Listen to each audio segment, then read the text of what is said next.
Hey, show number 308, PhotoShare, April 12th, 2020. We are here and we are still sheltering in place, as are most of you, I am sure. So, what is this, week 4, week 5 of this coronavirus thing? So, hope everybody's doing well.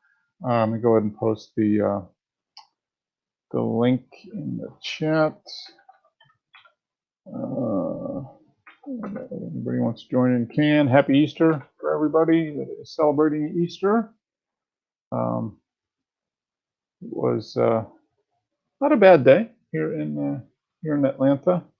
A little rain last night, not too bad today, although we're projected to have some storms roll in here tonight.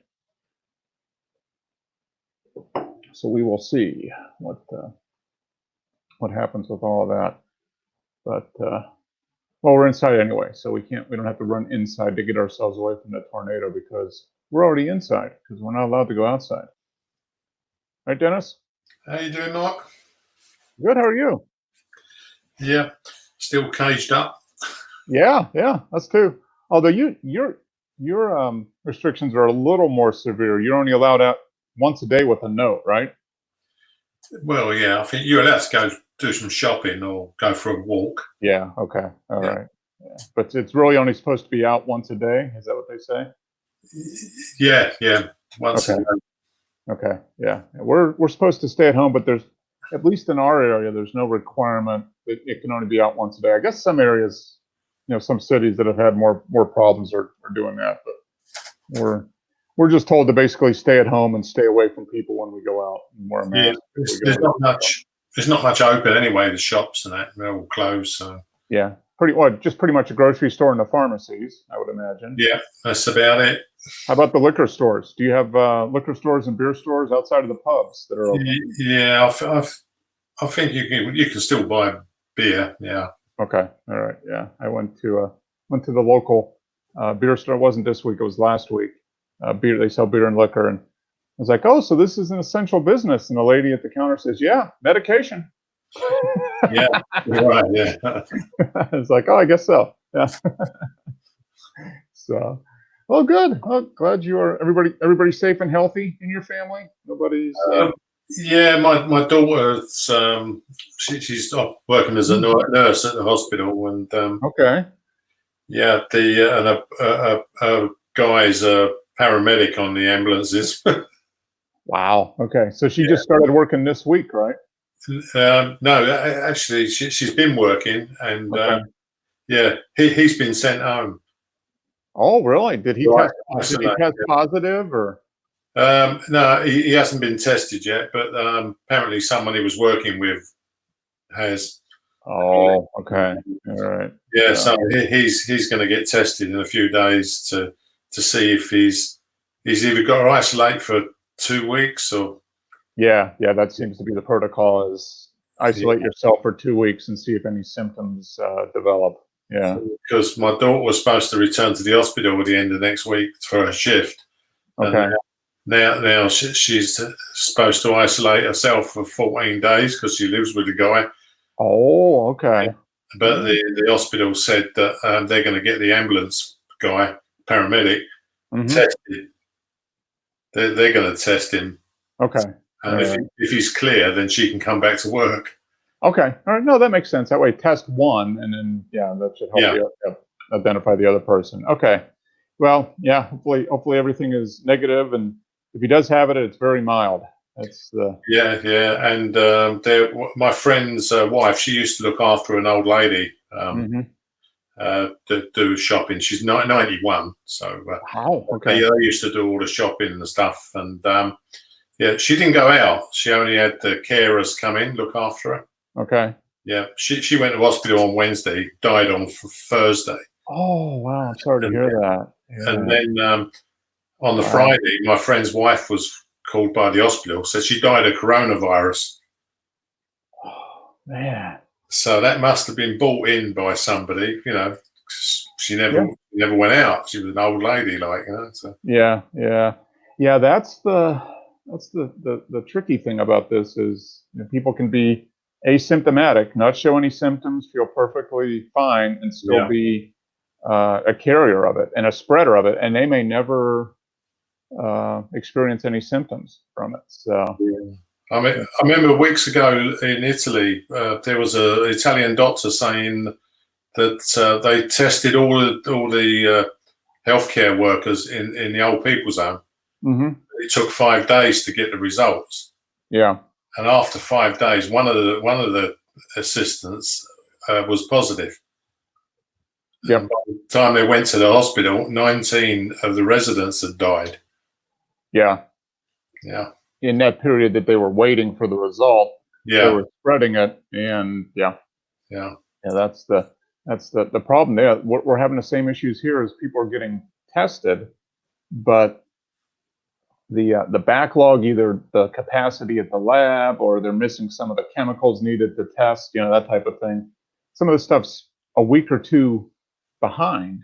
So those people that get tested, they're still out doing, most of them are probably still out doing their thing. Yeah. And they don't know yes or no whether they're potentially have it or not. And in the meantime, people just go on. Yeah. So there's a big disconnect between the testing and the quarantining, because it's not real time, it's not instantaneous. And yeah, I think the times are coming down. It was 48 hours for the results. Now I think it's 24. Yeah. So yeah, they got to get the testing done, because they got to find the people who are wandering around with it. Yeah. Yeah. That's the biggest challenge, because people can never show any symptoms themselves, and maybe never suffer any symptoms or feel any illness at all, but they can still be spreading it, as they go out and about. So yeah, I mean, this stuff must be really contagious. It seems to spread so easy. Well, it spreads it spreads the same way as like the cold or flu. It's a respiratory thing. So people breathing and moisture going in the air and that type of stuff. It's pretty so it just by nature, being around people that are breathing, as long as you're around people that are alive, you've got a chance of catching it, because they're going to be breathing. So yeah, my brother's older than me, and he's got real problems. He's got heart problems, diabetes. He says he's not going out. If he catches it, he's a goner. Yeah, that's kind of the way my parents are. They're both in their my father's 87, my mother is 85, and they're in generally good health, other than the fact that they're in their mid to late 80s, and they live in a retirement community. They're in independent living, but they're essentially, they can still come and go, but pretty much everybody is locked down to a certain extent. So you kind of worry about that, because if it gets in a place like that, then it tends to spread really, really rapidly, and everybody in there, even if they're healthy for their age, they're still old, and that's that is a major factor for a lot of people. So yeah, they said that as you get older, your immune system gets weaker. Mm-hmm.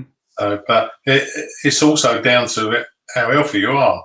If you get it, you could be 90 years old and it's not a problem. You can fight it off. But yeah, there was a guy here old that was 92 or 93, and both him and his wife got it. They both went to hospital.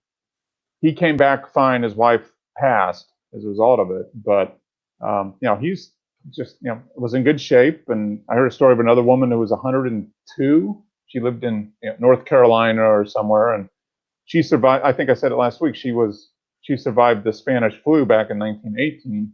And she survived this. So you're not, she's going to live forever, probably. Yeah, she's probably got all the antibodies necessary. Yeah. She's like an antibody manufacturer. Yeah, she's doing that.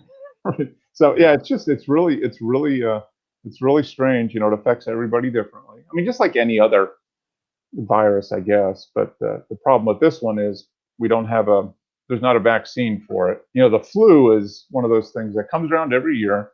Yeah. They develop a vaccine, and most years they get it pretty close to, because they have to anticipate what strain is going to come out, in the fall. But they get it pretty close, And even if they don't get it right, the vaccine is 80% right. So even if you catch it, it reduces the the effects of it, because they've got so much knowledge about flu virus and how it transmutes and does whatever viruses do. This one, they really don't know yet. So that's the challenging part, is don't have a vaccine for it. Now they'll probably develop a vaccine within the year. I bet this is going to be one of the fastest vaccines that gets developed, because they're just putting so much effort and time into it that they'll probably come out with something that will qualify as a vaccine probably in the next 6 to 8 months. So, but before the end of the year, there'll probably be a vaccine of some kind. Yeah, and it's like we can keep our heads down to the that's 9 months. Yeah, that's the challenge, is can you keep everybody? You can't keep the economy shut down worldwide like it is now for another 6 months, or we're going to have a lot more problems and people getting coronavirus. It's how do you balance reopening the economy and getting things going again without having another surge in cases 3 or 4 months down the road. If you open everything up now, we could potentially have more cases in July than we're having now. We'll have like another mini, another peak. So yeah, you had a lot of deaths in America yesterday, wasn't it? Yeah, it's it's, I don't know how many cases we have it's 550,000, maybe 600,000. Yeah, but yeah, there's a lot of the cities. New York still having a lot of deaths. Detroit, New Orleans, and they're starting, and other cities, which is it's a shame, but that's where it's going to spread the fastest. Cities are the downfall. Yeah, more densely populated areas where people are living closer together and all of that. Hey, James. How you doing?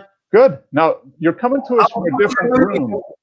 Are you in your bunker now? Have you relocated to the bunker? Yeah. No, what happened was my desk was over there by the wall, and that table was over there. And Dennis knows I did a changeover on Friday because because my camera is not very, like the angle of my computer was over there, so it blocked out the light, so I became a silhouette.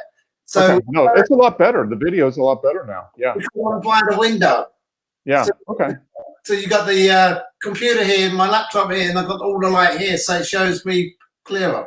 Okay. Yep, that's better. See, I'm sitting now. I'm facing the window to our yard, which is east, so I don't get much light in the afternoon. But in the morning, I get nice, morning sunlight and stuff that comes in. It is the window. I'm looking at everybody walking by now. Mm-hmm. No, they're keeping now. You can be like the neighborhood monitor for people to make sure they're doing social distancing. So if you see somebody walking too close together, you can just open up your window and say, "Hey, separate." No, I'll be right with a baseball bat and go whack. Yeah. Yeah. So how are things in Charlotte? Have they had an uptick in cases or anything in the last week? Or you know what? I haven't really been keeping up with the numbers because, to be honest with you, I'm fed up of it. Yeah. That is the thing.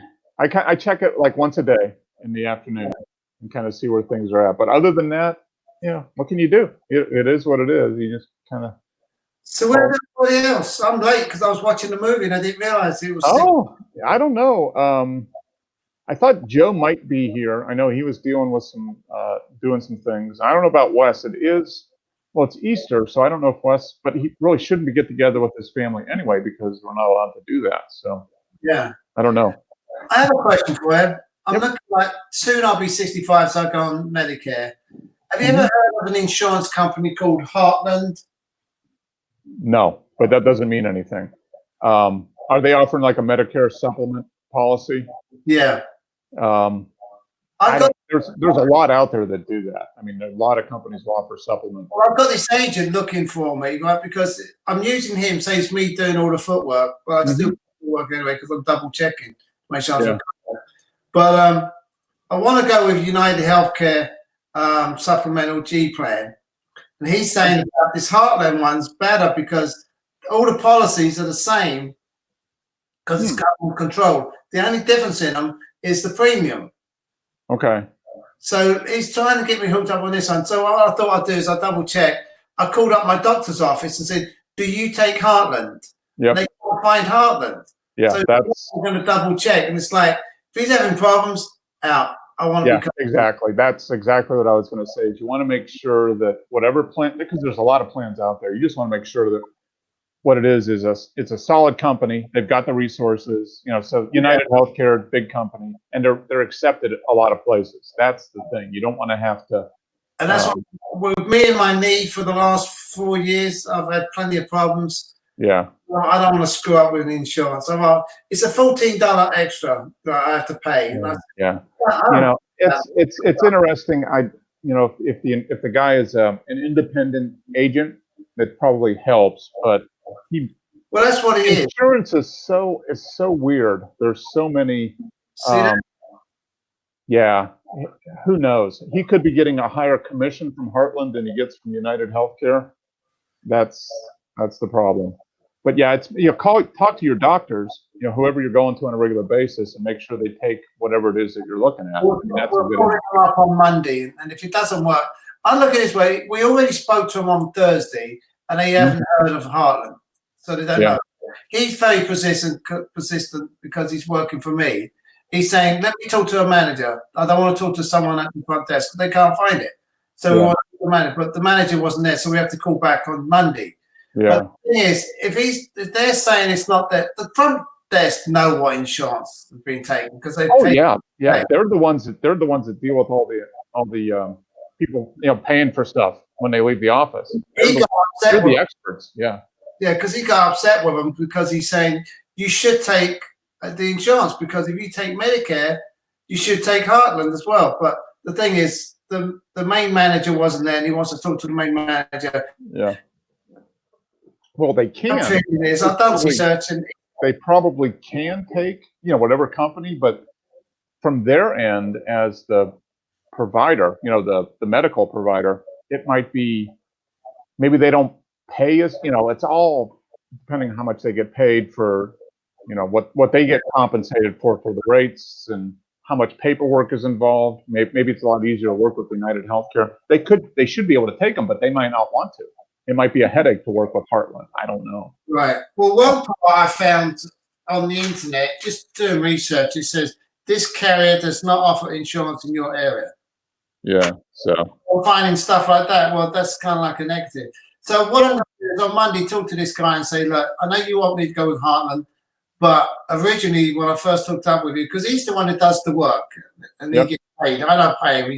That's his job. So anytime I need something, I just go through him. Well, all insurances are the same. If I said no to him, I'm going to go with someone else, and I go with United Healthcare, they're going to give me another agent. It's going to do the same thing.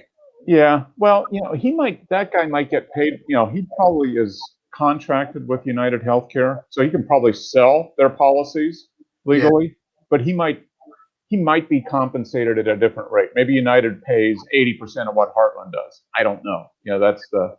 Well, I'll go with this. I'm going to talk to him on Monday when he gives me a call. And I'm going to say to him, look, you can either call them and find out for yourself to get justification whether they take Heartland or not. But at the end of the day, I don't want Heartland. I want United Healthcare. Yeah. You go with whatever one's easiest for you, has the benefits you want. Exactly. And I don't care about the extra $14. $14 a month? Yeah. For somebody that might be enough for them to switch. Other people, it's like $14 is if it's easier for me to get what I want and it's only $14 more. That's not. Here's the other kicker to that. Have you ever heard of a HRA account? Oh, it's the medical. Yeah. Yep. Where your company puts money in, and then you can claim against your medical. Yep. I have one of those. So after using that, I'm only spending $5 extra a month out of my pocket. Yeah. So, that's basically a health savings account. So as long as you use it for medical expenses, you can use it. So so it might not be worth the difference. It's the comfort zone. It's not like I like to save the money, but the thing is, if I don't feel right about it, I don't want to go with it. Yeah. That's. But I can't find anyone who's heard of Heartland. Yeah, and that's not necessarily bad or good, but what it shows is every state has insurance is weird, and that's part of the problem. Is every state controls its own insurance, so every state insurance commissioner decides who gets to be in their state or not, and every state's different, and companies can't sell across state lines because thank the lobbyists for that one. But that's part of the whole issue with the Obamacare, medical insurance, all that stuff. I mean, it's all. Well, I couldn't have Obamacare because I earn too much, and that's on retirement. It's like Yeah. So it's a very complicated system. It's more complicated than it should be.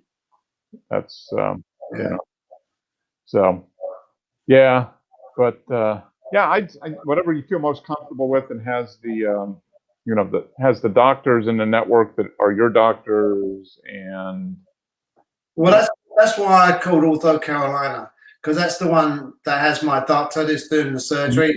So to me, that's why I wanted to call them to find out. And they said, yeah, we have United Healthcare, but no, they don't have Heartland. It's like, forget Heartland. That's something to pay attention to. They might be able to do Heartland, but maybe they don't want to.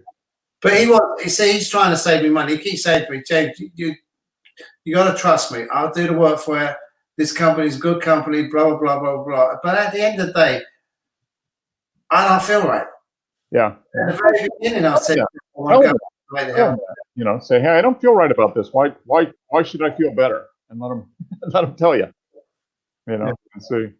So it's now Medicare. I've got a few years before I've got 9.5 years before I go on it. So I'll ask you in 9 years what your experiences have been, James, and then I can make my decision.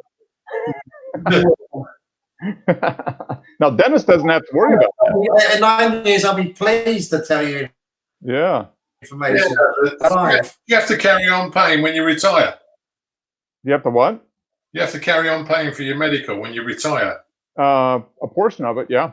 It's not the way, because this is like what happens is you got Medicare, right, and that's taking out your wages. So all retirees receiving Medicare pay $145 a month. So that's taking out your Medicare money. But then after that, it's up to you, because that Medicare only covers 80%. So you got to find out who's going to cover 20%, because those bills back up. Yeah, so the other thing is, I'm going to go with supplemental. There's two ways: there's supplemental or Advantage. Some people go with Advantage because they don't go to the doctor very often, so they don't pay too much on co-payments.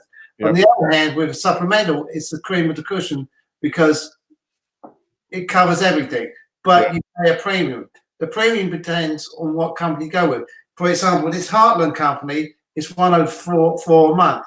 With United Healthcare, it's $180. But every plan is supposed to be the same because it's run by the government. Yeah. Plan G is what I want. So Plan G in this company is the same as Plan G in this company, this company, this company, and this company. The only difference is what they charge for it. But I've heard of Heartland. I'm like, no, Healthcare is fine. So you pay the extra. So you don't have to have it.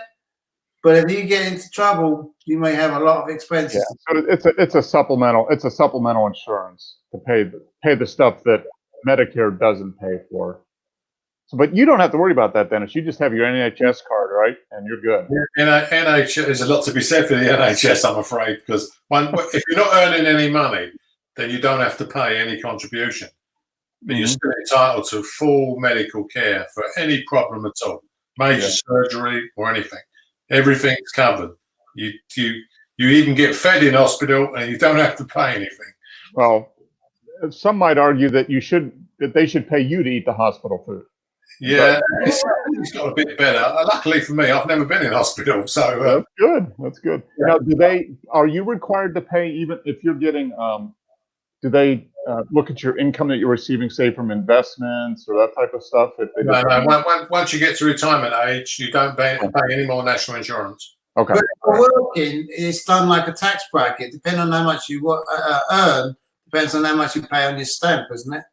Yeah. If you're a high earner, you obviously paid more into the National Health Service. Okay, so it is a graduated. The more you earn, the more you're working, the more you pay in. Yeah. If you was on like minimum wage and you were a very low earner, you wouldn't pay anything for your national insurance contribution. Okay. Yeah, it's only people over a certain bracket. If you're a real high earner, I think you pay something like 13% of your. Okay. So it's a percentage. It goes up by income. Okay. Yeah, yeah. So, but you know, it's free. You've got no worries. If you end up in hospital, you're not going to get a massive bill. Yeah. Yeah. I heard some people like the NHS and some people don't like it. Yeah. I think I think it probably depends on how much you need the service. I mean, in other words, how often, what are you going to the doctor for? How often are you going? If you don't use it very much, it's probably great. But if you have a lot of underlying health conditions, maybe that is not as good because you can't, you know, the attention maybe isn't as much. I don't know, but. Well, no, I think NHS, it doesn't matter how many times you claim. Like you say, if you've got real ongoing medical problems, Yeah. No one's going to turn around and go, we're not going to insure you anymore. You know, you can't have any more. You've had enough. Yeah. And to be honest, I've paid a lot of tax and national insurance contributions, but it's one thing I don't worry about not claiming for.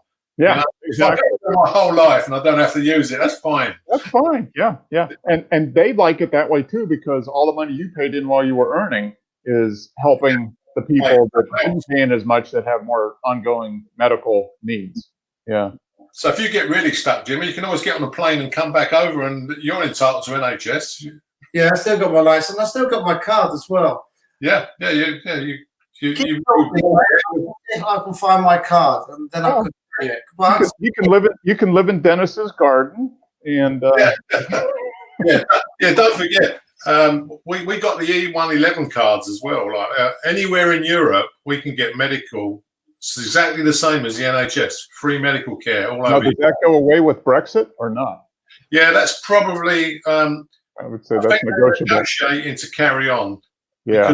We give medical care to European citizens as well. So unless they decide to terminate all that, it's that's probably one of the negotiating points, I would bet. Yeah, it would be a lot of money. That's a lot of money potentially. Yeah, it would be in our favour to terminate it, because I think if you see the figures, we pay to foreign countries millions of pounds in medical care for our citizens, and we get a tiny fraction back what they pay us for looking after theirs. Yeah. Hey, Dennis, you want to know something funny?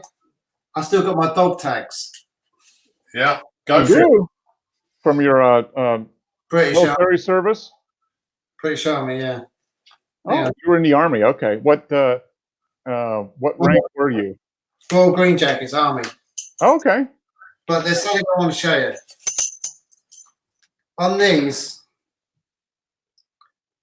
what does that say? Hang on, what's the light? What's the thing? Got to move it over towards your right arm. There you go. Right. Yeah. I don't know what this is. APOS, right? Yes, your blood group, yeah. Saves them doing a test on you if you're wounded. Yeah. What's that say? Move it over. Yeah, that's your name. What's underneath it? I don't know. You got a number. They're not. It's OPOS. Huh. So what? Oh, yeah. You can be given O, can't you? Whatever blood group you are. Yeah. So what? How many years were you there? What years were you in the Army? 73, come out in 77. Okay, so 4 years. Okay. And that says OPOS. Okay. Why the hell can't they all be 3 OPOSes? Why do they have to have 1 APOS, 2 OPOS? Yeah, I think you'll find that if there ain't any A available, then you can be given O. Anyone can be given O. I think they can take it. You know? Yeah, that's like the universal donor. Yeah. What, O or A? O. I think O group can be given to anybody. Because if they don't know your blood group, they give you O if there's nothing else available. Well, I can't get blood over here. No, you can't? Because I'm English. Yeah. Well, no, that makes perfect sense. Because if you give blood over here, then whoever gets the blood is going to start talking like you, and then nobody will be able to understand it. It's more sought after in Transylvania. Yeah. Oh man, that's funny. I was going to tell you, Mark. I meant to tell you last week. Do you know the picture of the burnt down pier I put on? Yes, last week. Yeah. Ended up being explored. Oh, it did? Yeah, How does that happen? I know. I think it's because it's on this show. That's how it ends up in the Explorer. I haven't had one for a long time, and then suddenly I see it's had 3,500 views. I thought, oh, it's got.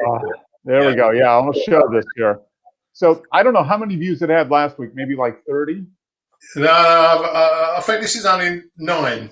Okay, so it's gone up 3,600 in the last 7 days. Yeah. So how? I don't know. I think it's a scam. I think you have inside information, Dennis. Is all I got. One I put on the show a few months back of some flowers. Never got in Explore, but it still had 9,000 views. Huh. But did you post it to a bunch of groups like Simi does? Or no, it was only in 2 groups, and it said it had 8,700 and something views. Wow. And I've got no idea why.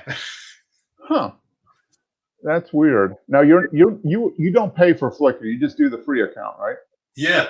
The normally you get an email or you get a message come through like you're invited to put this photograph in Explore, accept. So you have to accept it. So maybe my other picture was put in Explore and I missed the Explore notification. Okay. That might be it. Yeah, because it's really I can't imagine it getting that many views if it wasn't exposed to everybody on Explorer. Yeah. So that could have been one that got away. And that churchyard one I put in, 12,500 views. Which one was that? Was that the one you did just a few weeks ago? Yeah. It was. Yeah. Oh, what one are you on? Because I've got 2 accounts and I am. So. Oh, I don't know. I'm on. Oh, you're on your page. So it's got to be in there then. Yeah. Yeah. I'm just wondering how far back it was. It might have been last year. Yeah. Old Town Church? No, that's not it. Oh, okay. Free flowers. Oh, okay. Oh man, that's good. That's good. I am very proud of you, Dennis, for getting all these pictures in Explorer. I've never had one. I just think I don't know how I do it. I don't know what the criteria is for getting changed. Whatever it is, you have it figured out. I guess. Yeah, that's good. Hey Dennis, you like this one? See, I don't know why this one didn't get an Explorer. Come on. I have a lowrider in Albuquerque. Come on, this is perfect. Yeah. This one should have 1 million views, I think. Yeah, that don't look right with those wheels. If you're into the lowriders, this is a highly sought after configuration. Let's put it that way. Probably not a lot of lowriders in Great Britain, I would imagine. Yeah, no, we don't see that many. There's probably some. There probably is a group of people that are into it, though. I would bet. There we go. So yeah, well, that's fantastic. Getting all those views. Well, I think it's because it's on this show. It's got to be. Yeah. It's got to be. Yeah, but Simi gets. I know Simi sticks it in 100 groups, but he gets some quite high viewings. So yeah, he does. Well, he's got some great work, so that makes it.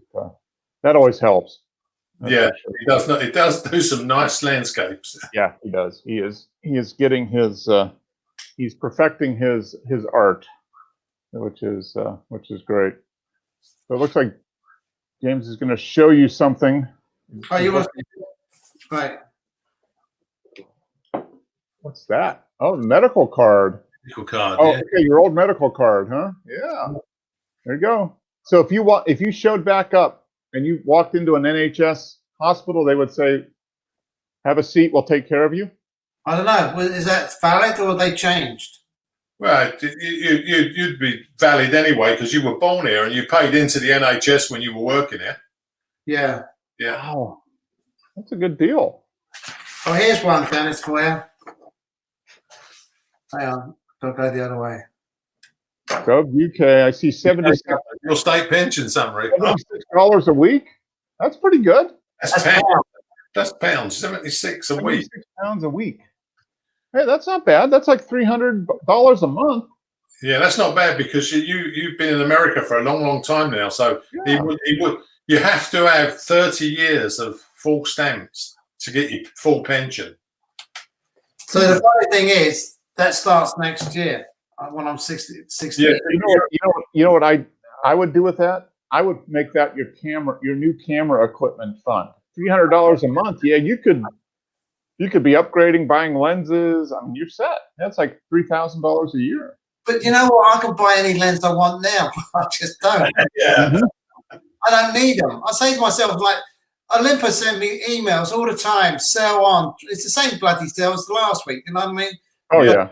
I say free shipping if it's over $100. And I look at these lenses and I say, they're nice, but do I need one of those right now? Yeah, No. exactly. Yeah.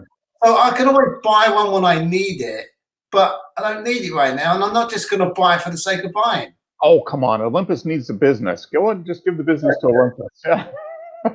Yeah. It's the American way. You just got to buy. And even if you need it or not, just buy it because somebody needs the money. Yeah. Well, wasn't it Olympus cameras that used to give worldwide warranty? No matter what country you bought it in, you got the full warranty.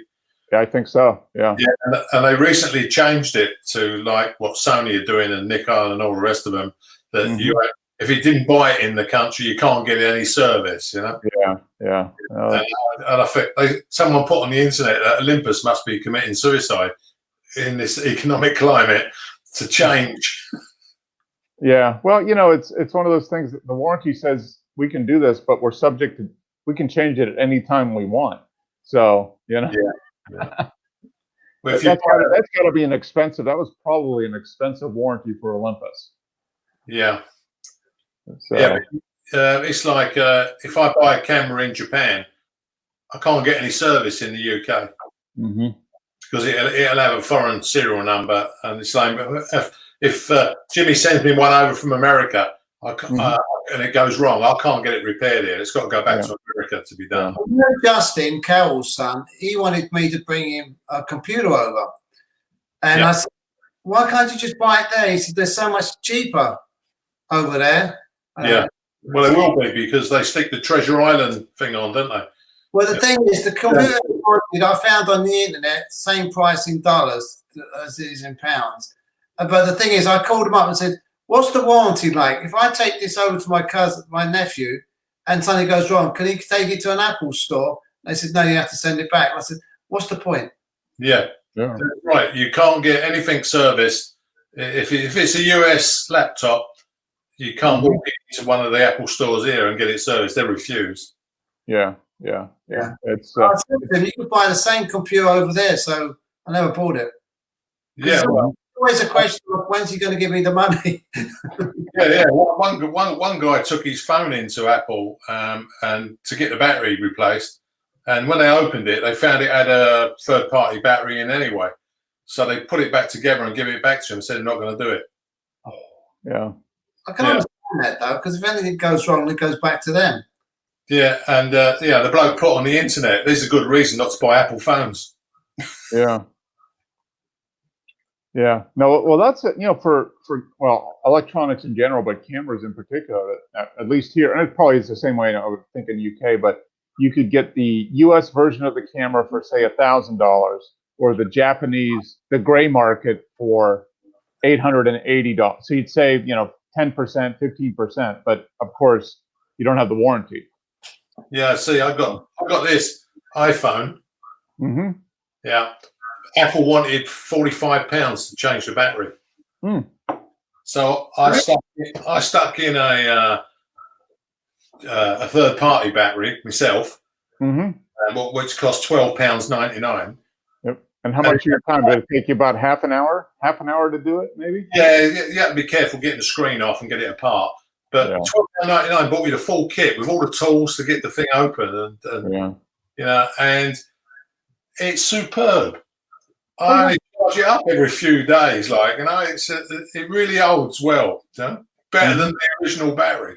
Yeah, probably. Yeah, the replacement battery is probably more more power, more milliamps or whatever in it. Yeah, it was. Yeah, I think it was an extra 15 milliamps on the battery, but Yeah, it makes a big difference. This, I've got a Samsung Galaxy, right? Yeah. Mhm. Now, it has a SIM card in there, but the SIM card is most probably for Sprint, right? If I go to England, can I change that SIM card out so I can use it in England?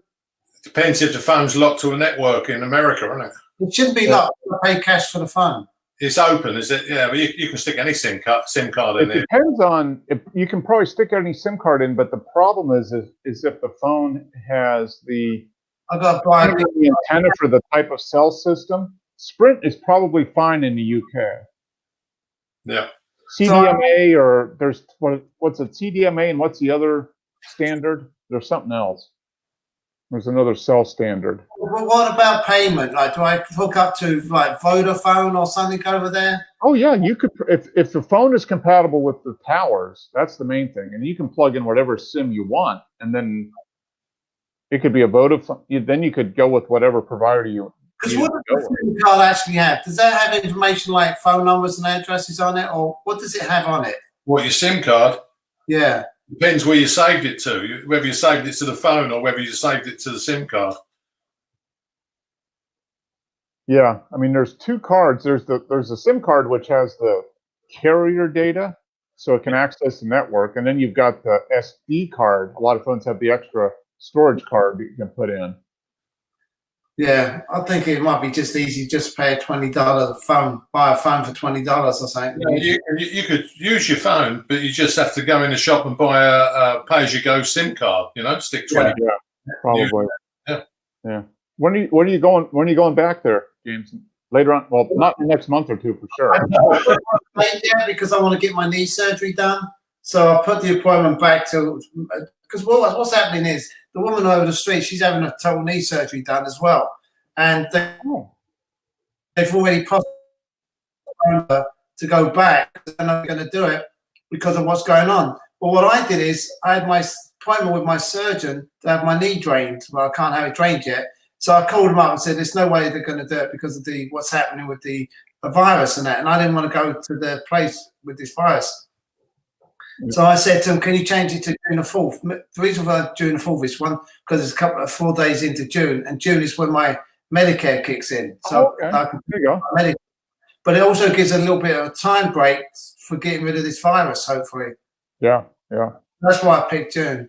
Yeah, that's good. Yeah, it's interesting. We've got we get together every year with two other couples that we've done this for 20 years, and our meeting this year is supposed to be like mid-June, and we put a deposit down on a rental house for a week, and we've got 30 days, I think. And we've got until May 16th to decide whether we want to, so with the virus, who knows? My bet is that we're not going to be going because we're supposed to go in mid-June, like June 12th or 13th or something like that. So going back to England, like it all depends when I have my surgery and when the recovery is. yeah.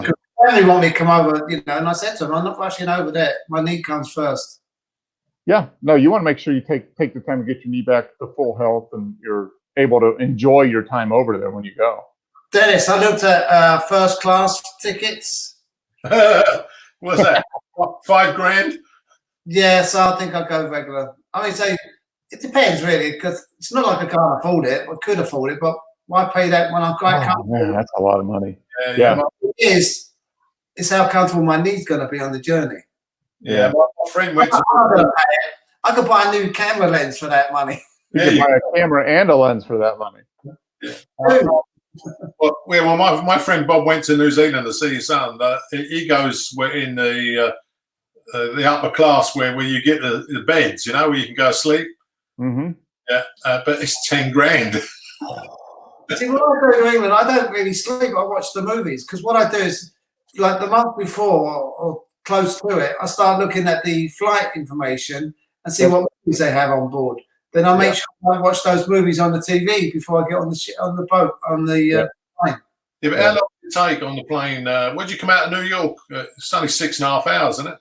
No, I come out of Charlotte direct to Heathrow. It's 8 hours. 8 hours. Back, it's 9 hours. Yeah, see, New Zealand for him was 26. Yeah. Yeah, that's a long way for, yeah. The way I've done it was when I was in the military. We went from England to Newfoundland in Canada, and then down to Guyana. No, down to Guyana. It was like 14 hours. Then the other long one I did was London to San Francisco. I think that was 11 hours, and that was on my own. And then I went to San Francisco to Hawaii to meet Pauline because they were stationed there. That was 5 hours. Yeah. Longest I've done. Yeah. Yeah. The longest I've done is New York to Zurich, which was, I think, 8 hours, maybe 7-8 hours. Yeah. And then Denver to Hawaii, which was another 7 hours, I think. So, which is a long time. Anything over an hour and a half, I get antsy. Yeah. So always up and walking around and trying to stretch out because it's tough for me to sit still for more than a couple hours at a time. Yeah, after doing Vancouver to Heathrow, which was about 11 hours by the time we was taxiing around, flying into Europe is a gift from our local airport. It's an hour and 15 minutes to fly to Venice, Yeah. Oh yeah. That's like me flying to New York from here. It's actually longer for me to get to New York than for you to. It'd probably take an hour and a half for me to get to New York from Atlanta. How is Venice now? Is it still underwater? It usually only floods in the spring tides later in the year.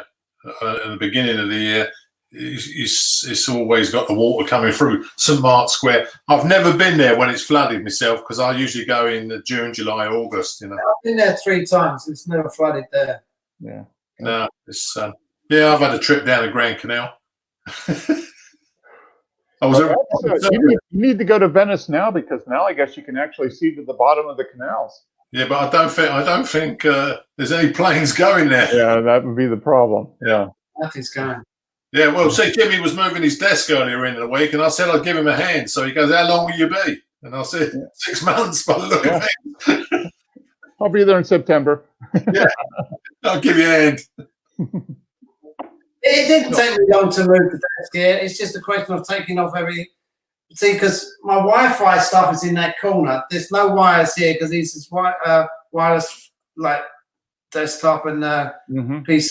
No, it looks a lot better. The blue background and then the light. Yeah, the video is a lot better. That's for sure. Yeah, be proud of us, Mark, because we've been playing with the GIMP. You have. I haven't done any more because today I've been so busy doing different things. Then I sat down at the end of the day. Oh, so you actually started using GIMP then? Yeah. I caught myself. Then I sat down with a cup of tea and I watched the movie. And then the movie ended. And I looked at the clock and it said 10 after 6. I said, "Oh shit! Forgot to sign on." So, but I plan to be there. There's no rush. Yeah, I sent him a picture of the moon so he can put him in his pictures. Okay. Good. Well, speaking of, let's jump into these because you've been pretty busy, Dennis, for lockdown. You've done a lot of photography. Yeah, I'm playing in the garden. I was using my 50mm 1.2 lens. Okay. Wide open. Just left it wide open. Yeah. Yeah, you got some. Not that he's busy. He just has nothing else to do. Yeah, that's true. Yeah, it's true. Yeah. Well, yeah. Yeah, I guess. Yeah, you've been. Yeah, you have nothing to do. Plus, you can't go anywhere.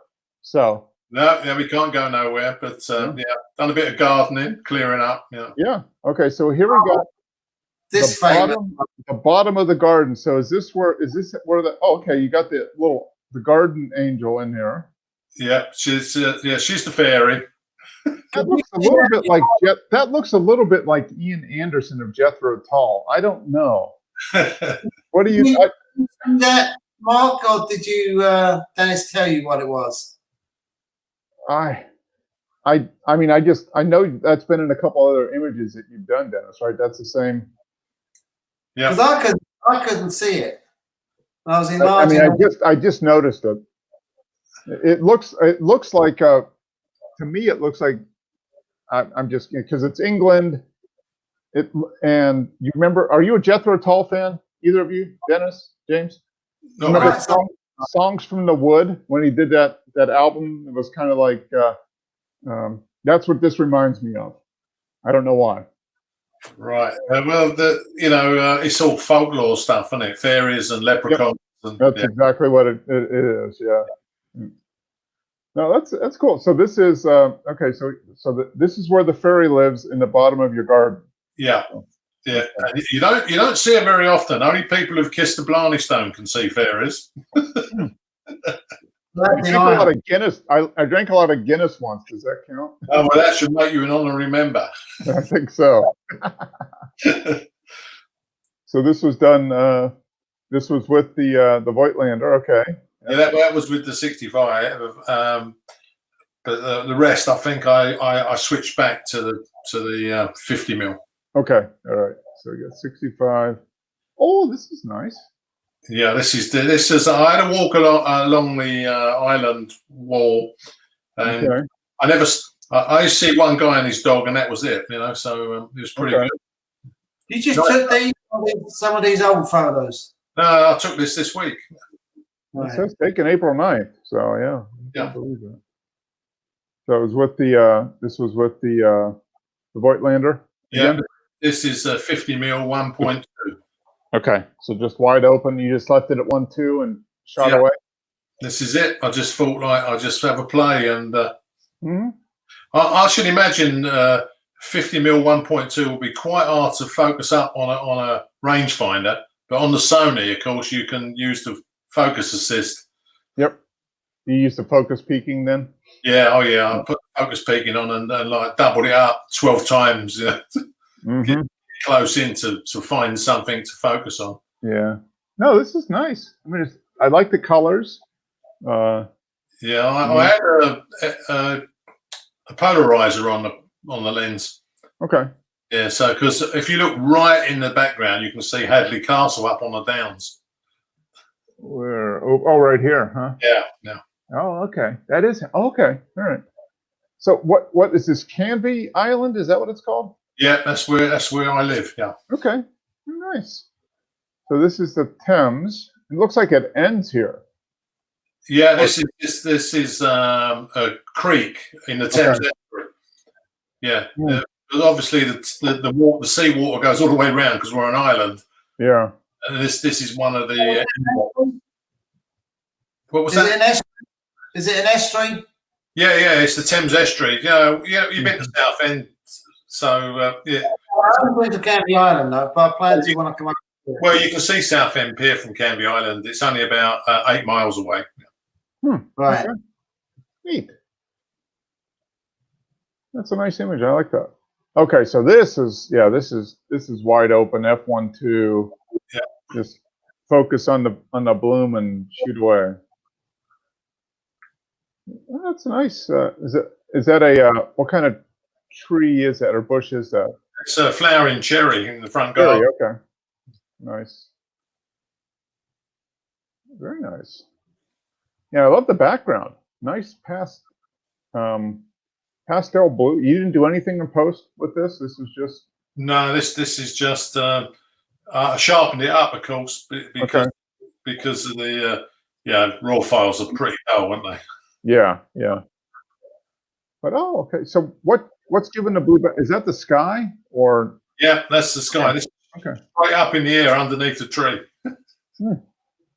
So the sky must have had some like thin clouds in it or whatever. The weather's like baby blue. It's not a dark blue. It's kind of a real light pastel blue. Yeah.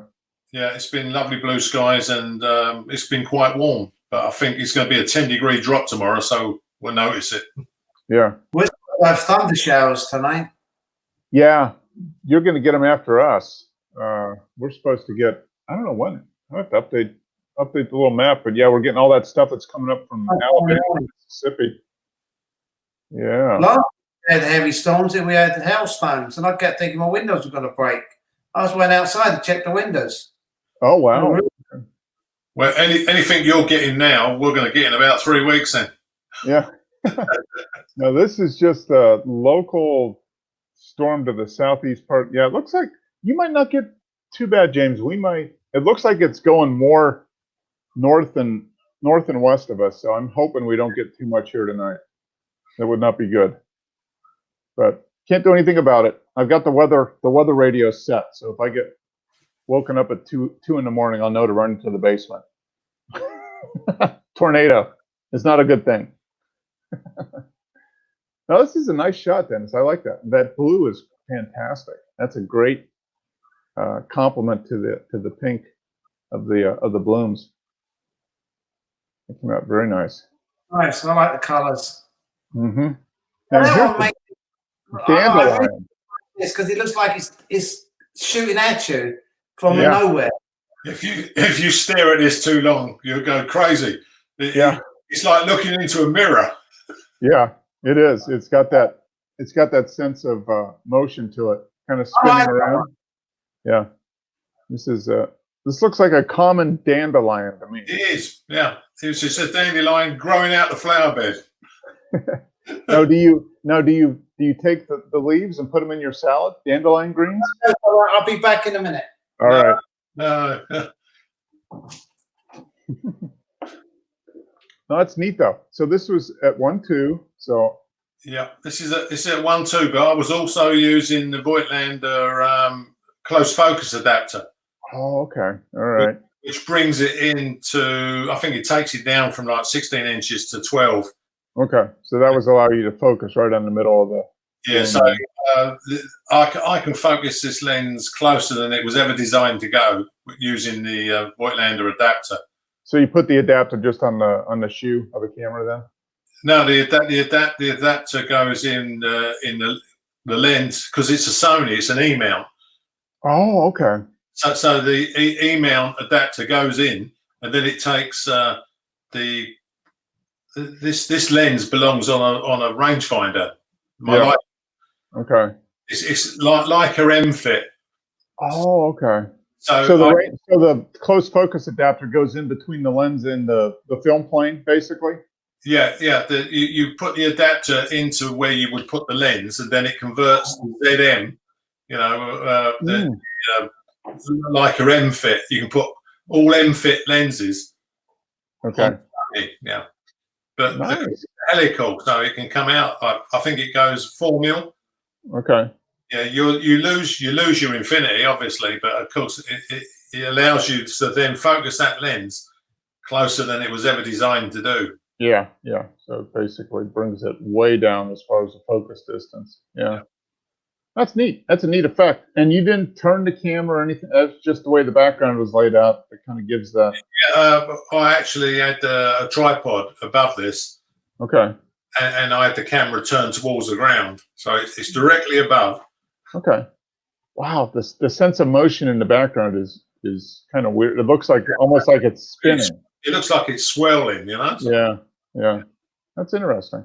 It gives an effect of real 3D. Cut the flower out the background. Yeah, it's just like floating. Yeah, it's a neat effect.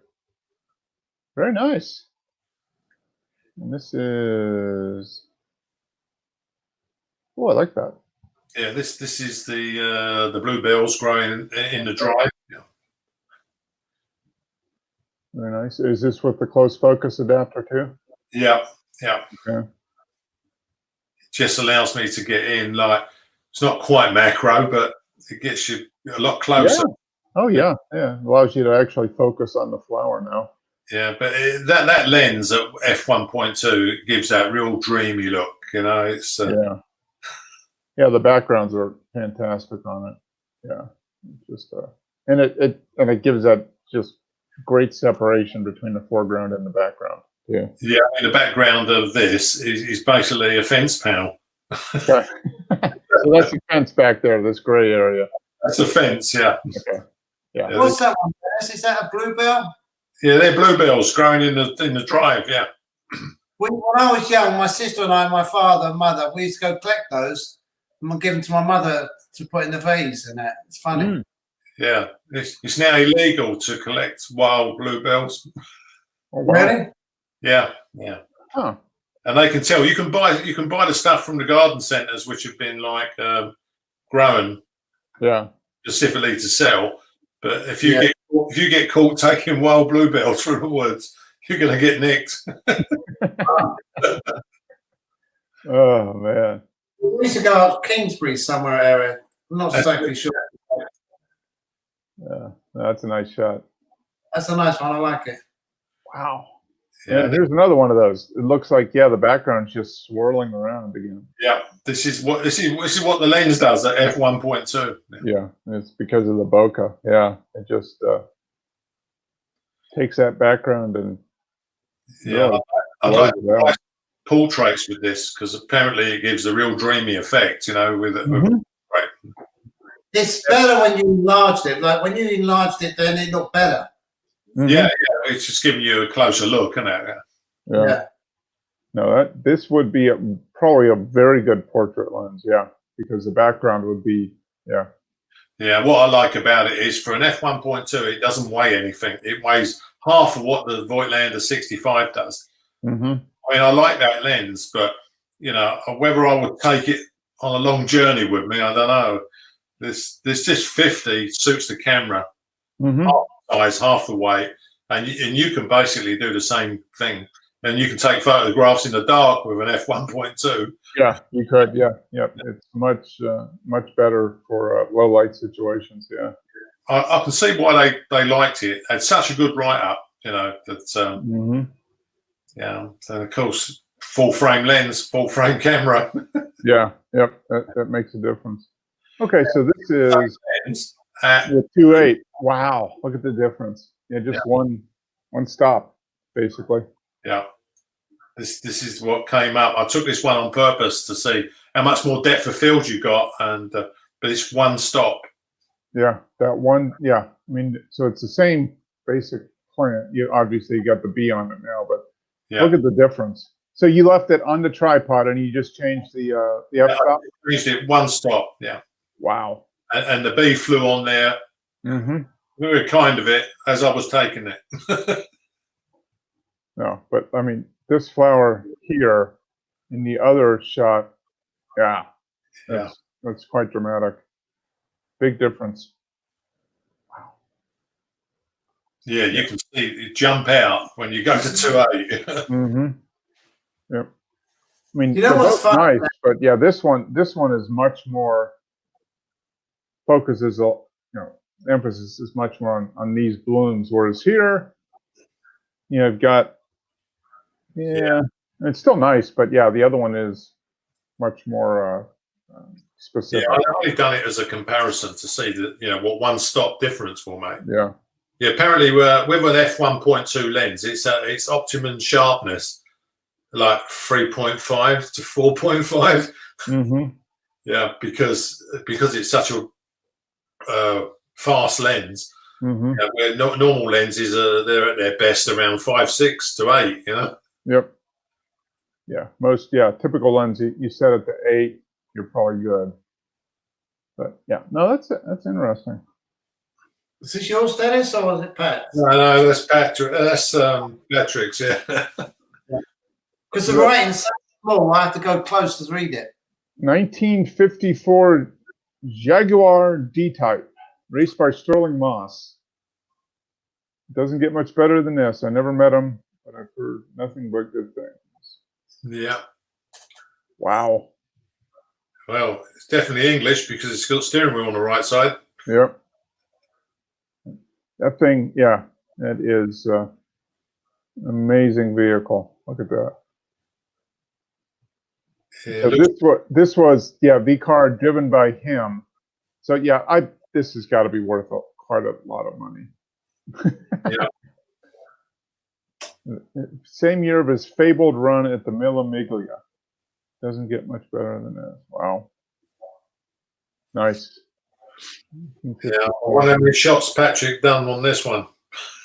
Yeah, no, this is probably 30 or 40 put together. Yeah, I remember. I was thinking to myself, like, oh, it's probably like 4 or 5 shots stitched together. Yeah. He looked up the thing and said, "I know it's 55." Yeah. You know when he stitches them together, like you got the shot here. What's he stitching together, like? Well, he takes pictures of the car from all different angles. Then he uses a computer program to turn them into like basically a 3D image. Yeah. So he's basically going back and forth across the view and just taking images and then stitches them all together. Yeah. Yeah, the computer will fit all of them together into one image. Yep, merge them all together. It must take quite a while when you're doing 50 odd. Yeah, I would think there's a lot of waiting around for the computer to do its thing because that's a lot of processing. Yeah. But he's probably done it so many times, he knows exactly what to do. Oh yeah. He said that. Yeah, it's pretty much automatic for him now. He just doesn't have to think too much about it. He just sets up the tripod and goes across back and forth. And Yeah. Yeah, I mean, when I was playing with the TIFF files in GIMP, if you keep doing layers and adding stuff in and that, when you look at the bottom, it's probably like 1.7 gigabyte. Yep. Before you save, you got to save it as a JPEG, otherwise no one's going to be able to open it. Yeah, exactly. Yeah. So I think this for him, these end up being 300 megabytes, something like that. I mean, he's not doing them as TIFFs. I mean, he's doing them as JPEGs, I think, by the time he gets done with them. Yeah, I mean, the computer probably wouldn't handle TIFFs, not that many. Yeah, not that many, yeah. Because I mean, I only use TIFFs in the GIMP because you still got all the information in a TIFF. Mm-hmm. If you want to play with a JPEG, it's not going to do much apart from brighten it up and sharpen it a bit. Yeah. I've met a lot of people that just do JPEGs. They don't do RAW. Yeah, JPEG's only 10% of what you actually took. Yeah, because when I look at my camera sometimes, when I take some shots during the week just playing, and I look at the result and I think, well, that's just good enough to not do the, if it's just a JPEG, it's good enough. Mm-hmm. Yeah, a lot of times, if you're doing a high quality JPEG, if you set the camera to take, I set mine to take RAW plus high quality JPEG, and you can take a look at at the low compression, high quality JPEG, and a lot of times it's pretty good. You don't need to do much with it. But if you want to really manipulate the image and do stuff with it, you need the RAW file. So, but there's been times where I've done that and played around with the RAW file, and I compare that to the JPEG, and I'm like, okay, I'll just go with the JPEG. I've done events before, right? And I've done RAW file. But many people said to me, why don't you just do JPEG? And I say, no, because I want to make sure I can handle it and fix anything I need to fix. Yeah, that's the main reason. Yeah, a RAW, you can fix anything. One of my neighbors around the corner, she does weddings. It's all JPEGs. Yeah. Yeah. Trouble with JPEGs is like if you're blowing your sky out on a landscape with a JPEG, there's not much you can do with it. You can't. You can't do the highlights and bring the sky back. It's just going to be a white sky. Yeah. Well, if she takes a lot of JPEG, if she takes a lot of images, she can pick out the best ones, and that's fine. I've met other people that take thousands of pictures on a wedding. And I say, what for? They said, okay, get some good shots. I say, every one of my shots counts. Yeah. I don't want stripping them off and running them over. No. When I take a shot, I want to count. If I know they've blinked, because you can tell, I just say, hold on a minute, you blink, and take another one. Yeah. Yeah. I still use my digital camera like it's a film camera. Yep. Now you do most of your stuff is manual focus lens. So you set it on manual, and that's it. Yeah, I've got no automatic focus lenses at all. Any of the cameras, they're all manual focus. So. Which is not so good if you want to do what Wes does with the birds with 1,000mm. Yeah. No, you'd need to get it a true digital lens to do that. Yeah, that would be very difficult doing sports, people moving fast with a manual focus. Yeah, but for what you're doing for landscapes and scenics and that type of stuff, there's no real. You're not losing anything by doing that. So. No. Yeah. Well, because I got the benefit of I can use all my nice lenses I bought for my Leica M6 on a digital camera. Yeah. Yep. Because I wouldn't pay 10,000 for a Leica digital camera. No. No, because the Sony will do just as good a job as far as I'm concerned. Yeah, probably a better job actually. Yeah, it would, because obviously it's got so much more ISO and I mean, Leica's just really rich boys' toys, aren't they?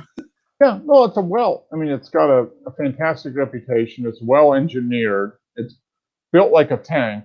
I mean, Yeah. even the digital ones, I mean, they're built solid. So for what that's worth, you know, and they've got a good reputation, and yeah, they're a piece of art. I mean, It's like Voigtlander lenses and Zeiss lenses. As far as I can see, they're 95% of whatever Leica lenses are being sold. But I only own one Leica lens, and it's a ridiculous price. It was the 90mm at a retail price of $1,600. Oh man, Yeah.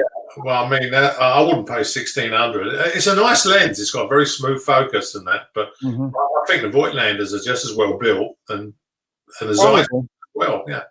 Yeah. And they're a fraction of the cost. Yeah, exactly. Yeah, especially for the money you pay. Yeah, the Voigtlanders are probably 95% of what the Leica lenses are at 1/4 of the cost. Yeah. I mean, when we talk about 50mm f1.2, you try buying that in a Leica, it's going to cost you $6,000 probably. Yeah, exactly. Yeah, yeah. And you know, it's probably a very good lens, but is it really worth that much more than something else? Yeah, that's it. And you'd be forever afraid you're going to get mugged or lose your camera gear. yeah, exactly. You'd be running around scared that something would happen to your precious Leica lens. Well, I used to belong to some different camera clubs and that. They were saying they've had their photography stuff stolen when I was at a wedding because they take so much into the church, leave everything out. But where they're putting their truck is, the truck has photography written on it, like someone's name, photography, so-and-so photography. But it's like you're advertising your cameras. Yeah, it's like, hello, here I am, come steal me. Yeah. So Mark, if there's no one here. Yeah. Checks, what, $1,200. So you're going to buy something with it? No, that's going into what I call our oh shit fund. That's going into the emergency savings fund, just in case. Yeah. It's going to be interesting to see. Because we filed taxes electronically, you know, for 10 years almost. So I expect we'll probably get it in the next week or so. Well, people in New Hampshire have got their check already. Oh, they did? I didn't hear that. I was talking to my sister early on this afternoon, and she said some of the people she knows up in New Hampshire have already received it. Yeah, yeah. No, we're going to put it in. It's going into the emergency savings fund for now. My wife got furloughed, not laid off, furloughed for the next. I think it starts tomorrow and it goes through basically the end of second quarter, so the end of June. So, but with so when they say furlough, what do they mean? You're taking time off without pay? Yeah. No, you're not getting your pay, but you're keeping your benefits. So you're keeping the insurance. Well, that's important. They're going to pay the insurance, but they don't pay the salary. But so she has to file for the company files for unemployment for her. And then with the stimulus bill, you know, they're bumping up the unemployment checks for that amount. So it's not going to replace what she's earning, but it's going to get close. You know, it's going to get closer. Yeah. But so I said, so what are you going to do for the next? Because it's essentially 10 weeks between now and the end of June. I said, what are you going to do? Are you going to take up knitting, needlepoint? You know, she didn't like that. But what's that? Well, you didn't say clean the house. No, I didn't say that. I wouldn't be here if I said that. I'd be dead. Now, is that just a one-off payment you're getting, or every month? The $1,200 that Jimmy said is a one-time per taxpayer. I think, and it's based on your income. Yeah. But that's a one-time, and then they've also done kind of an increase for anybody that's claiming unemployment. So if you're laid off or you lost your job, they're boosting up the unemployment benefit by an extra, I think it's $600 a week or something. I'm not sure. So for people that were lower earners, it's probably once they start collecting unemployment, it'll probably be more than what they were making before. That's But- what I'm. Yeah, but for higher earners, it's not. It'll help, but it's not going to. It's not going to replace what. Yeah, if you earn too much money, you don't get anything. Yeah. So Yeah, we get a portion of it, but yeah, we don't get it all, but it helps. But Yeah, I think they did it in 2008. They gave a stimulus check out. yeah, they gave what was it, $800 a person? It was something like that in 2008, 2009. But in Great Britain, they're replacing the full salary, aren't they? Oh, Hey. I'll tell you, I was really surprised when the government turned around and said that anybody who can't work because of the virus, they're going to pay $2,500 a month.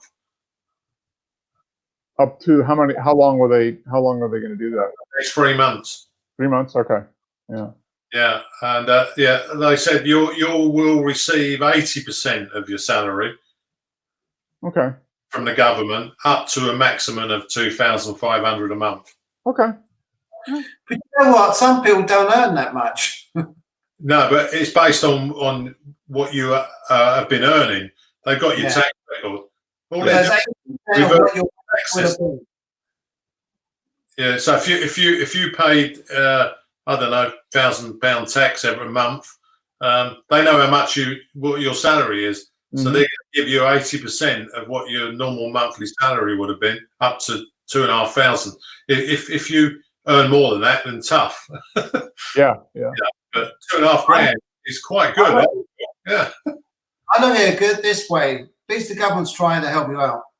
Yeah. Just wondering what the payback's going to be when this is all over. They're going to go, like, well, I'm really sorry, folks, but the government needs to recoup some of this money, so the tax is going up, and Yeah. No, that's They- the second part. Yeah, that's the second part. Just increase the taxes, so it's not like a big flush. It's a small increase to pay Yeah. it back. You've got to pay it back anyway. yeah, I think to me, I'm expecting when I do my tax return next year, that 1,200 will be added as income. Yeah. What impressed me over here when the Falklands War started and they sent the Navy down to the Argentina, Mhm.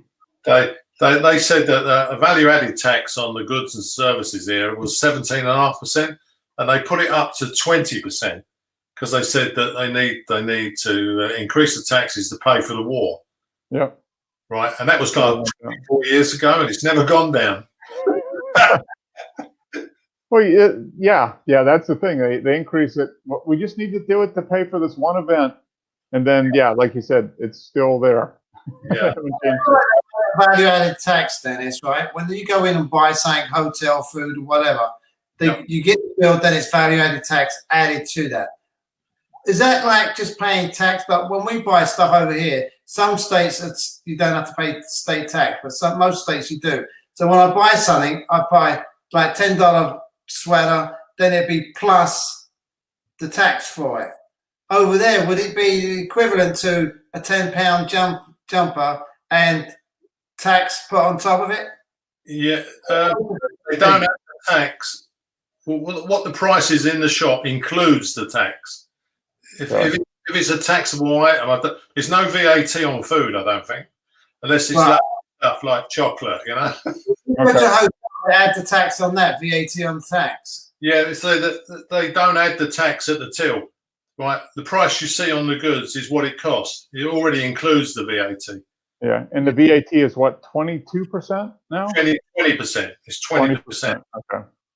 The unfortunate side is you get taxed 20% tax when you earn the wages. It's deducted before you get your salary. Yeah. And if you earn more than 50 grand a year, then it doubles to 40% tax. Yeah. Well, that's why the NHS doesn't cost you any money, because you're paying 40% of your income. Yeah. See, I was a high earner and I paid 40% tax when I was working, and and of course you still pay 20% when you spend it. Yep. So basically, the government takes more out of your pound than you get. Yeah. So you pay 40% to get the money into your account to buy stuff, and then when you buy stuff, you pay an extra 20% on top of it.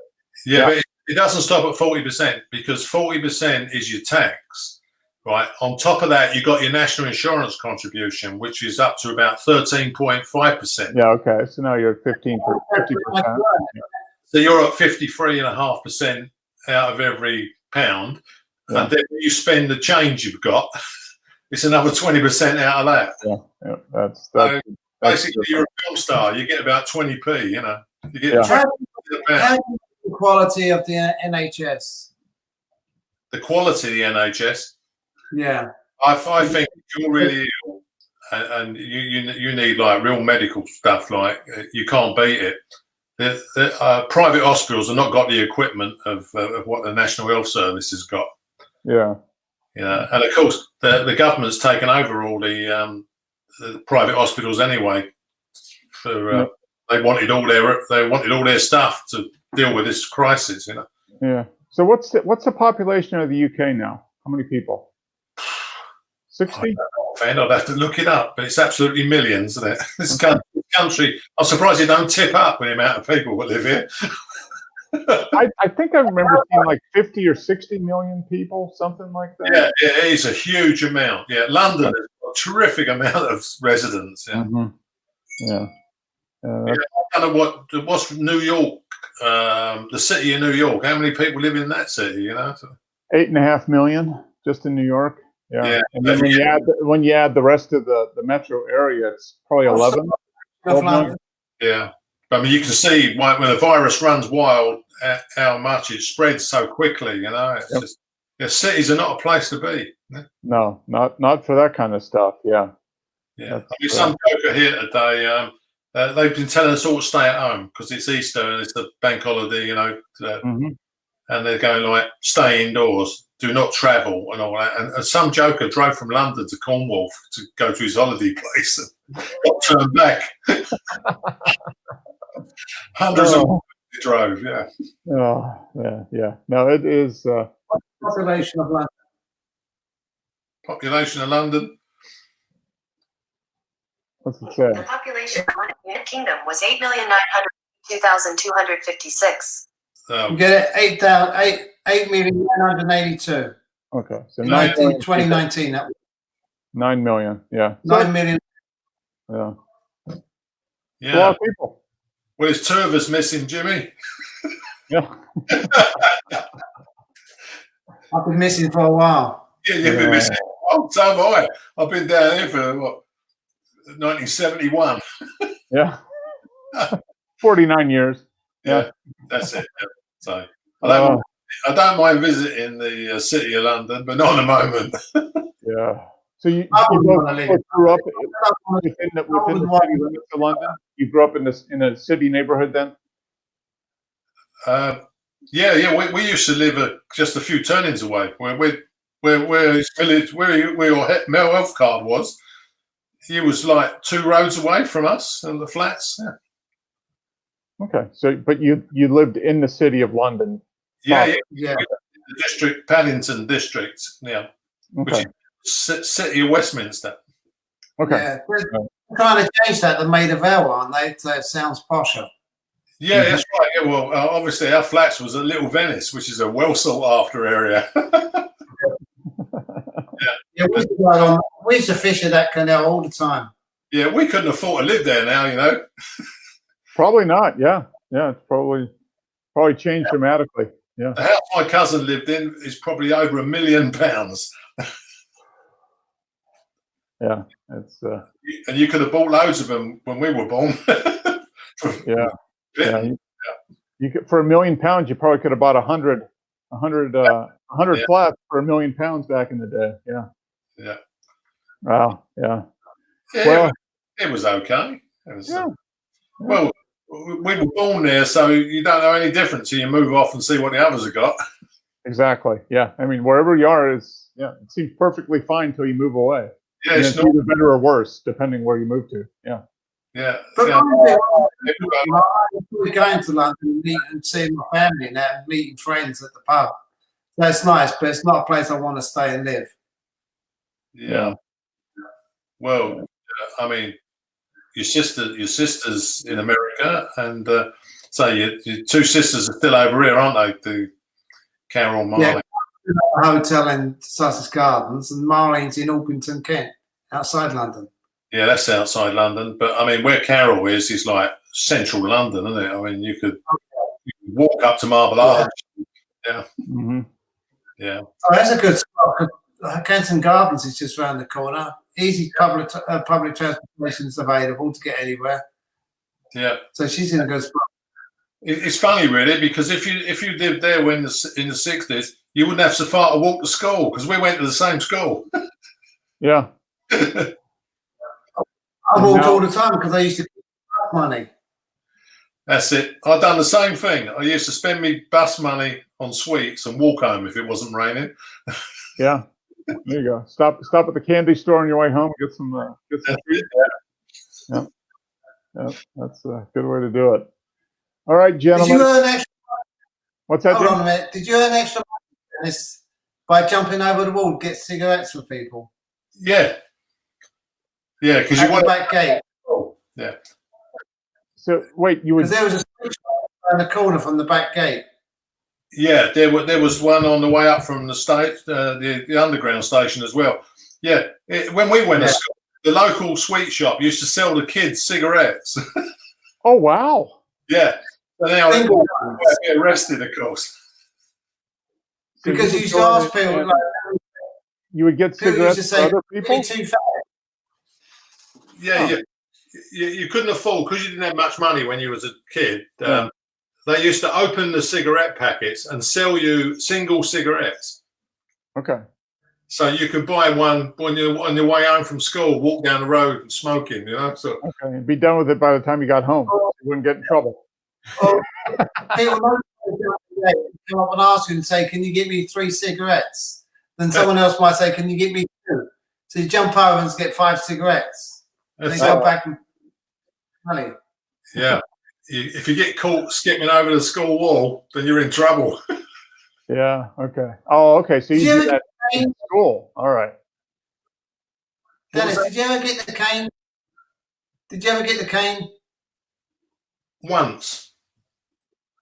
I got it once, and it was by Landhill, I think his name was. But he turned around and said to me, "Pick your stick." He had a bucket full of cane, and you pick one so you can whack one. Choose your poison, huh? Yeah, used to be it. Yeah. No. Well, I went down the underground station. I remember it, right? And I put my money in the chocolate machine to get a bar of chocolate, and it stole my money. So I was bashing the machine, trying to pull the thing out. And unfortunately for me, there was a housemaster on the station going home. Oh no. I got collared the next day, and they're going like, right, you're going to get the cane, right? And I goes, what for? I wasn't even in school. I was left school. I was going home. Yeah. Apparently, the rules are that you're under the school's jurisdiction, so you actually get home. He said, and you was wearing our school uniform, so you brought the school into disrepute, acting like a vandal. What? It stole money. It wasn't you What that were the happened? vandal, it was the machine that stole your money. Yeah. What house was you in? Browning. I was in Lord. I Yeah. was Lord 4. Huh. So you guys are like Harry Potter. You guys have your own house. Yeah. Unfortunately, when my cousin started the school, it was the same year I left because I'm older, about 4 years older, aren't I? So I went to the technical college and he joined the school, but he didn't like it. He didn't like the school. Is that right? I didn't like it, no. No, I know. I used to bunk up. Every Why- Tuesday afternoon, I bunked up. I couldn't stand that Mr. Biswell. It was There's a my teacher, housemaster. he teaches physics, and all he did is stand in the front of the class with a book and read it. And that was it. Yeah, Oh, Meanwhile, the rest of them one another up. And I said, "Fuck that, I ain't staying here," and walked out. He wouldn't know anyway. He had his face stuck in the book, so he wouldn't have known. yeah, I like. Book. I like science and I like the sciences and the history. I thought history was great, you know. But Mm-hmm. yeah, Yeah.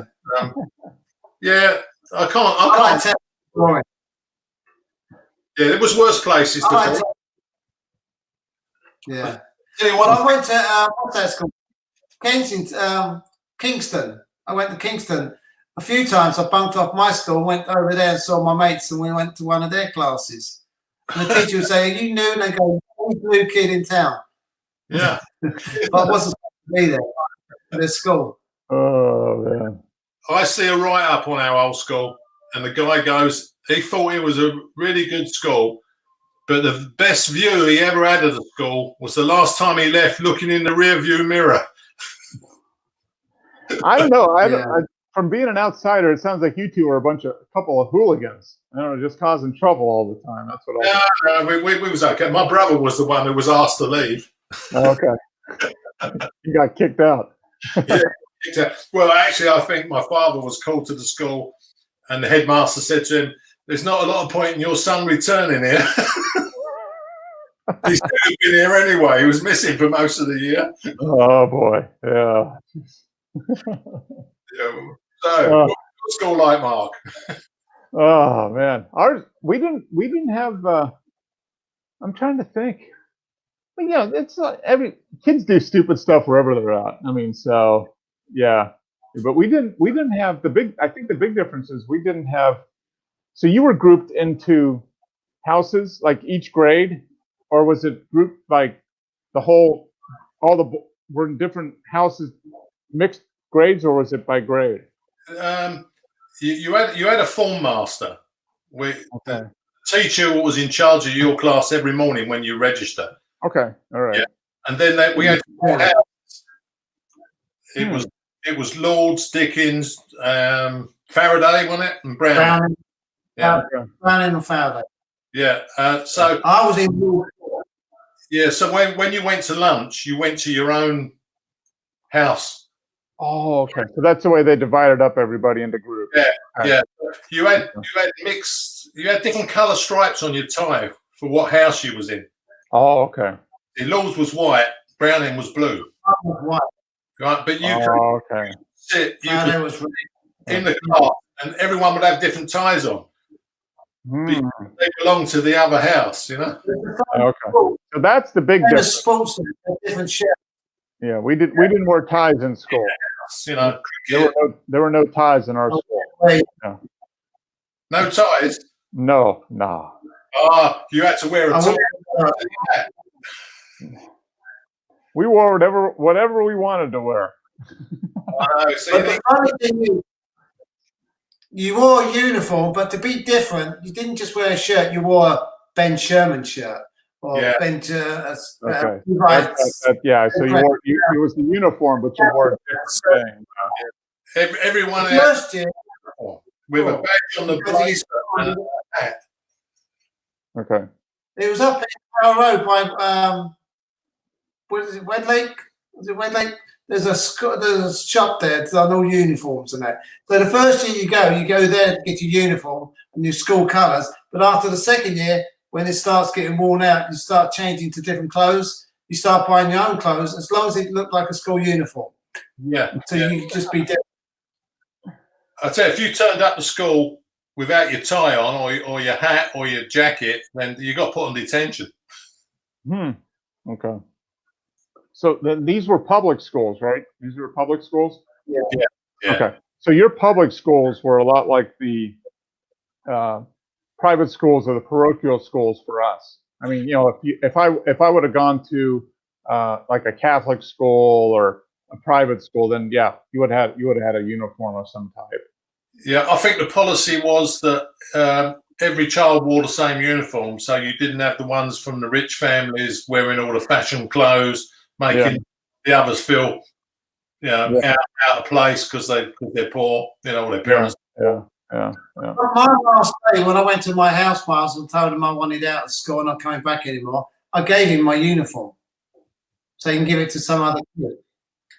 Yeah. I don't know what I've done with mine. I don't think I burnt it, but it wasn't a lot of use by the time I left. Yeah. No. people walking out on the last day, tearing the pockets off, tearing the badges off the pocket. Okay. Yeah. Yep. Yeah. Never again, eh? No. You're free. You're gone. All right. All right, gentlemen. Good show. Appreciate it. Stay safe. Stay healthy. Don't touch anybody. Wash your hands. That's And it. practice proper social distancing. And we'll be back here next week. Yeah. Right. Take care. I'll call Bye. you. I'll call after that guy finishes tomorrow with that insurance. Okay, mate.